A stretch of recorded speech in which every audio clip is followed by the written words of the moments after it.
Hello, how are you today? This is Cristina Luna with Crossing Cultures. And today I'm not in my office. I'm here in the office of Dr. 𝐾𝐨𝐬, Irena 𝐾𝐨𝐬, also cosmetic and family doctor, right? Yes. So I thought I would take you to somewhere different, and I wanted to meet Dr. 𝐾𝐸 in person and bring her all of what she wants to share with us today. Dr. 𝐾𝐸's title is a family doctor, and we are going to develop today, explain what's a family doctor, what is a family practice, what do people need, what are the checkups, and then we're going to go on the second part, vaccines.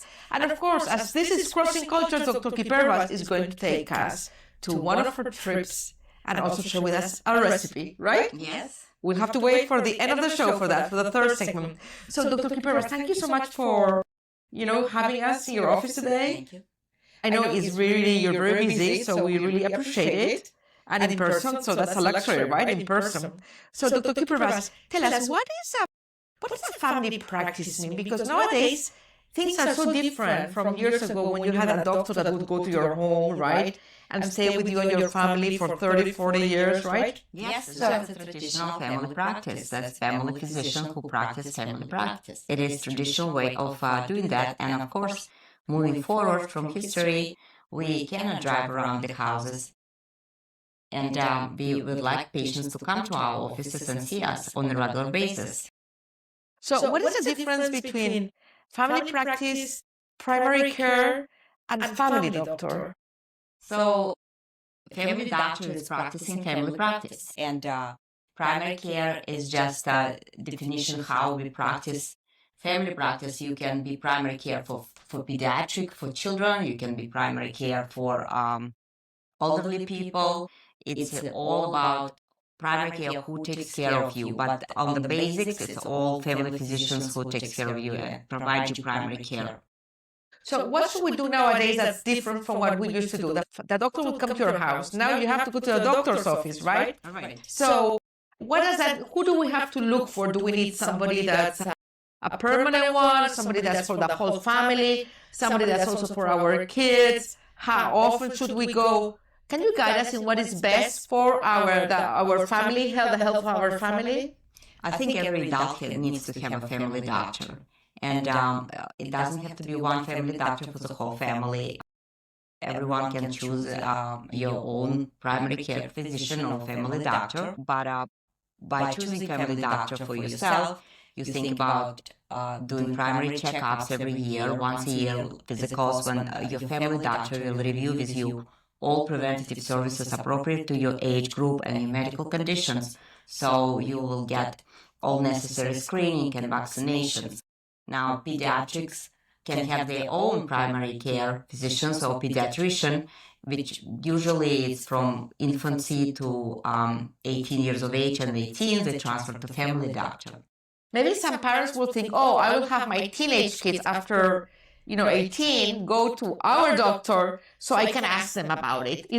Does it happen, or what are the misconceptions? It's a big misconception. We don't share patients' information to each other until a patient authorizes us to share their information, even to their family members.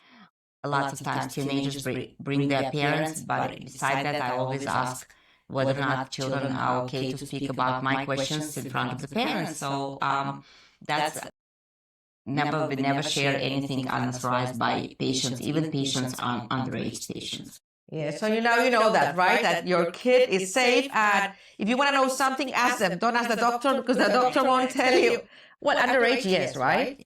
Well, if we're talking about kids, it's a different story, but teenagers are very tender souls, and if there is something I want to discuss with teenager, and I think the parents needs to be involved, I always ask the teenager to invite the parent. Okay, that's great. And how do you know that the doctor is right for you? How do we look for one? Well, that's a personal connection. I think it's like with anybody else you meet in your life and become friends or create a good relationship, and you feel you can talk to that person. It's very personal. Yeah, a family doctor is not a specialist. So it's somebody that is kind of a family, kind of your family in a way, right? No, the family doctor, we're not specialists, but we provide preventative services, and we provide overall support for people to move in the healthcare industry. If somebody needs a specialist, the best way to do that is get referral from your primary doctor or family doctor. So family doctor will step on top of your development and development of your health, and will monitor your condition together with a specialist. I think that I'm going to adopt Dr. Kipper as my family doctor because I get the connection, right? And you have to feel the trust, the connection, because that's somebody that will, as you say, lead you to your health, right? To your correct. Yes, correct. Okay, so what are the important checkups? Now that we have established what a family doctor is, that you need to check up once a year, you don't have to have the same one with the whole family and from 18 upwards, right? That's convenient. What are the yearly checkups that people from your experience don't do and they should? Well, I think in the young age group, we see a lack of following up with primary care physicians. Young people, they finish college. Usually when they are in college, they come forward to see their doctor once a year, get the physicals, they get the paperwork done for college. But then when the college is over, and until they have children or maybe some accidents happen, unexpected things happen, I should say, then they go see the doctor. So they usually don't do annual checkups. And I think it's very important to do that in any age group and prevent diseases in your old age. You can start from young age. So what are the checkups about? What do you normally do? Do you refer to a specialist only if it's necessary? So when a young person, if you want to know about young people, for example, we're talking about between 20 to 30, let's say, right? The young person comes over, and if this young person has no problems, we always check the blood pressure. We make sure the BMI is correct, and if there is any problems with BMI, we address that as a weight issue. We check usually the cholesterol profile, we do some blood work, and review family history is very important. What you expect in your future, if you know your family history, you can modify your future by modifying your lifestyle and maybe change your future if you listen to a family doctor. You have to listen to a family doctor, okay? And what about older people or younger adult, like middle-aged and older people? In older people, we always make sure they're up to date with their screenings, the colon cancer screening, breast cancer screening, the aortic aneurysm screening, lung cancer screening, cervical cancer screening. I think that's about most cancers we can screen for. Okay, that's so important, right? That don't think about that we'll have in the yearly checkup. Every age appropriate screening needs to be updated. Yeah. Okay. Now we have established this. Let's go to vaccines, because Dr. Kipper told me I really want to talk about vaccines to educate people and to bring some awareness and to, debunk some of the myths that we have. Why are they important? And why are so many people, maybe more now, reluctant to them? I don't have the answer why people are reluctant to them. It is I can't understand. Maybe they are reading different bubbles in the social media. The vaccines are very important in our life. All vaccines are very important in our life. And if we look on Christina, yours, and my generation, we've been vaccinated, right? We've been vaccinated since our childhood, and we've been prevented from measles and mumps and rubella and chickenpox and smallpox and diphtheria and tetanus and pertussis. You and I and our generation was prevented from these diseases, right? And all of a sudden, some information floats that was wrong. Was it wrong? I don't know. I don't think so. So there is lots of research going on behind the vaccines, and the guidelines very careful been done before, and we hope they're going to continue. It will continue like that, and we need appropriate vaccination to each appropriate age group and medical conditions.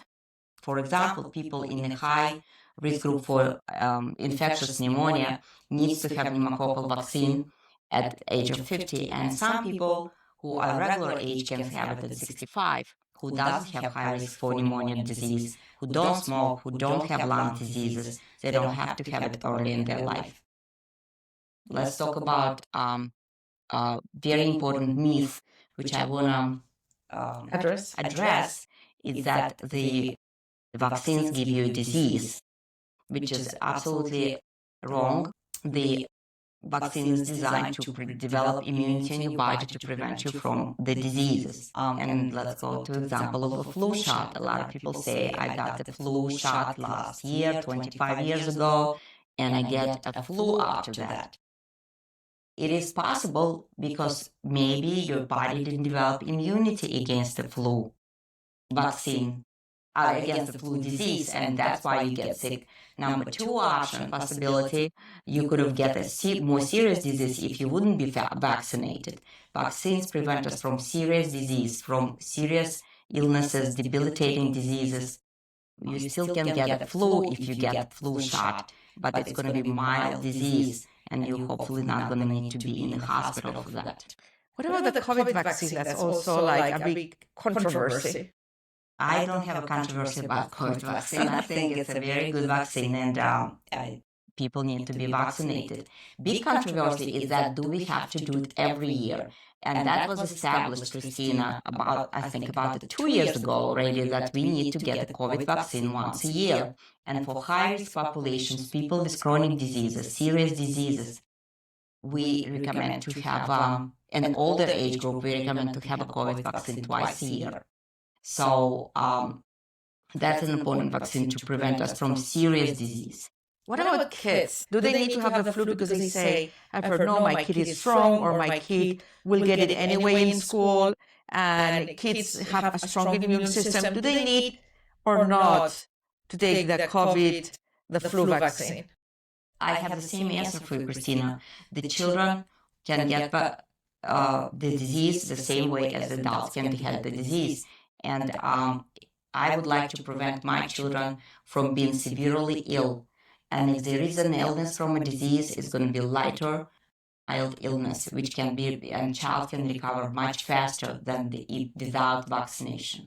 When we talk about vaccines for people with a strong immune system, like kids or younger people that are not ill, are we doing it for them or to protect other adults? We're doing this for both. We're doing them to protect the children from severe disease, and we also protect them from giving the disease to adults around them. And they could be grandparents, their teachers could be having chronic diseases, and if the children bring that disease, that adults can have a severe disease, unfortunately. So by vaccinating ourselves, what we're doing is not protecting us, but protecting others. It's like a kind of a civil family duty. Civil service. Civil service. What about other myths about vaccines, like we don't know what they're in, or those whatever ingredients they have can create us, other further illness, bigger illnesses in our life, or other side effects that are worse than the disease itself? Most of the side effects are mild for all the vaccines, and it is public information. Anybody can look it up on the vaccine information and how it was developed. And most of the side effects are very minor, and it's worth it to do vaccine and take a chance. And if there is side effects, it will be mild side effect and very rare. What about the ingredients? That was a big thing about the COVID. It's all the public, Christina, it's all public information. It's that they don't come from nowhere. It's a research information. Yeah. Can you be allergic to a vaccine? Or to some of the ingredients of the vaccine? There is possibilities that there is a flu vaccine. People who are allergic to eggs. I am allergic to eggs. So you're allergic to flu vaccine, but there is a flu vaccine which has no eggs. No excuse. I don't have an excuse. You don't have an excuse. I don't have an excuse. What about the parents or those old-fashioned mothers that say, wow, I want to get immunity to my kids the old-fashioned way? Like, when there's somebody sick, we have a party and they all get sick in a natural way. I have some statistic I pulled out for you. And last year was 280 cases of disease deaths in children from flu. Just last year, 80% of the children was not vaccinated, and 50% of the children didn't have any disease. So this 208 children was not vaccinated. They got the disease and died from that. I don't know. I don't think I would take a chance. Yeah. Well, that's a good idea. So what are the, you made your point. So what are some of the, let's say that we want to pick and choose. What vaccines can we avoid if we are a little bit reluctant, or what others really have to take? That question would be for your family doctor. Because your family doctor, you know medical history, your risks, and would advise you the best what vaccine you should get. What vaccines are the mandatory ones for kids? That's the moment that they're born, or that everybody should have. Yes, there is a list of vaccinations. It's a pediatric schedule, which we usually schedule them, and they are recommended by the American Pediatric Association, and they go through the cycle of the vaccinations. It's very important. Are vaccinations now mandatory in the United States, or depends on the states? I think this depends on the states, and I think there is in Pennsylvania state you can have a waiver and do not have to have a vaccine. Yeah. So anyway, and do you want to add anything else to these to the vaccines? And if somebody doesn't want to, which one would you say are, besides your family doctor in general? Check with your doctor, okay? This is Dr. 𝐾𝐨𝐜, she's a doctor opinion, but check with your family doctor before making any decision. Please talk to your family doctor. Talk to your family doctor, okay? So is there anything else you want to check, want to add about primary care, vaccinations? I think we touch base on everything important, right? And try to break some myths. And hope for the best for the good flu season. Yeah. I think that now I'm going to take the flu vaccine. Now that there's one without eggs, right? Mm-hmm. But how do you know you're allergic or not? Because you know you're allergic to flu, to eggs. It was by chance that I took an allergy test, right? Mm-hmm. And then they said, "Oh, you're allergic to egg whites." That I never knew. Well, it doesn't mean that everybody needs to take an allergy test before they take a vaccine, but a lot of people know what they're allergic to, and eggs, I think it's the only ingredient we can look for creating allergies in vaccines. And if you are allergic or you have a reaction that's not normal, what would that be? Well, I always advise my patients, if you don't feel good, severe fever, or different symptoms which you do not expect from having a vaccine, you go to emergency room. The normal response to vaccine may be low-grade fever, maybe a little fatigue, maybe a little pain in the arm because the needle goes into the muscle. But more than that, we always recommend for people to go to emergency room. For how long would you have side effects? No more than 24 hours. Okay, so after 24 hours, if you still have symptoms, talk to your family doctor or go to the emergency room or the urgent care, right? Okay, we just covered some basics. Now you know that how important it is to have a family doctor for you, for your family, to follow up your health during the year and your life, right? And then the truth and myths about vaccines. I have to tell you that all the doctors I've talked to, they're pro-vaccines. Okay. So they support your point. And now let's talk about crossing cultures. Dr. 𝐾𝐾𝐨𝐜, is you come from? I come from Soviet Union. The Soviet Union, and you're here for many years. And you're an avid traveler all over the world. And I said, Dr. 𝐾𝐾𝐨𝐜, please share with us one of your trips and one of your travels, because we're crossing cultures in every interview. So let's cross a trip. Let's travel with you. Well, Christina, I would like to share with your listeners my recent trip to Azores Islands. So let's say where the Azores Islands are. They're in the middle of the Atlantic, right? Yes. Closer to Europe? Yes. But kind of in the middle? In between. I would describe it between New Jersey and Portugal. Between New Jersey and Portugal. It seems like a short way, right? Let's take a trip to the Azores. You need an airplane or a boat. That's the only thing. Yeah, and there is a direct flight. I was very surprised and happy to find out there is a direct flight from Newark Airport to Azores. And it's 9 small islands, and one of the biggest ones, San Miguel, has an airport where you can land very nicely after 4 hours flight from Newark. Only? And what is the time difference there? I believe there is no time difference. Wow. So that's very good for jet lag if you only have a few days. Yeah, it's a beautiful for 4 days long weekend. It's Hawaii of Atlantic. That's what people say. Hawaii of the Atlantic. Wow, and it's closer than Hawaii for us. Exactly. Very close. It's Portugal. There is very nice Portugal cuisine you can experience. Beautiful weather, very calm and soft, and it's amazing. It's amazing vacation. The scenery is beautiful. It's volcanic island. It's hiking paradise, I would call it. It's a great vacation for the short period of time and short distance. So what are the 3 things you should do in the Azores? Let's tell us. 3 top things you cannot miss. Hiking. Eating the fish, local markets. And some good restaurants, you said, right? There's a few good restaurants you can attend. Michelin too. There is 1-star Michelin in there. Wow. And I think relaxing is very important. Celine, can you hop from island to island? You can hop from island to island if you have time, or if you don't have time, like I went for 4 days. We just had 1 day for hiking, 1 day just for walking around, hike the town, and 1 day relaxing on the swimming pool. That's it. There's wonderful beaches, actually. There is wonderful beaches in there. And what is the best time of the year to go there? What's the weather like? I think September would be a good time to go. At winter, they're a little bit on the cold side, but it's very nice for hiking. It's like in the 60s, and it's very nice for hiking. But if you like the warmer weather and spend time on the beach or on a pool, you probably want to do that in the warmer months. In the warmer months. Okay, that's wonderful. So thank you. So now we cross-culture to the Azores with Dr. 𝐾𝐈. Before closing the show, would you share with us a favorite movie, a recipe, a book, something you would love to share with our people that they can enjoy?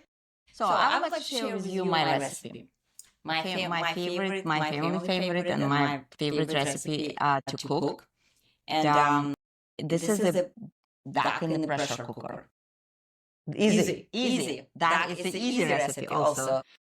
So I just get a duck and sauce the duck and fry it in a frying pan, just create little crust, and put it in a pressure cooker and cover with orange juice. With orange juice? Yes. I put pieces of oranges inside of the duck and outside the duck. So it's orange duck. And I put it in a pressure cooker for half an hour. It's a very fast, quick, and easy dinner. Wow. For family. Can you use another kind of meat too? This probably will be different timing for a pressure cooker. For the duck, it's just half an hour. Yeah, but you can use other meats, right? Chicken, white meats, other birds. Duck, absolutely. Yeah. So just orange juice. That's just orange juice. You could know? How could you imagine something good is it? Yeah. But of course, Dr. 𝐾𝐈 is a busy doctor, so easy dinners. Easy dinners and quick. I don't have too much time for that. Go alive. Well, thank you so much, and thank you all of you for listening. And if you have any comments and any questions, just put them down in the comments, and I will refer them to Dr. 𝐾𝐈. And don't forget to have a family doctor and to follow us. We are on YouTube, Spotify, Instagram, and Facebook. But you can listen to us and watch us in YouTube and listen to us on Spotify. Thank you, and have a safe year.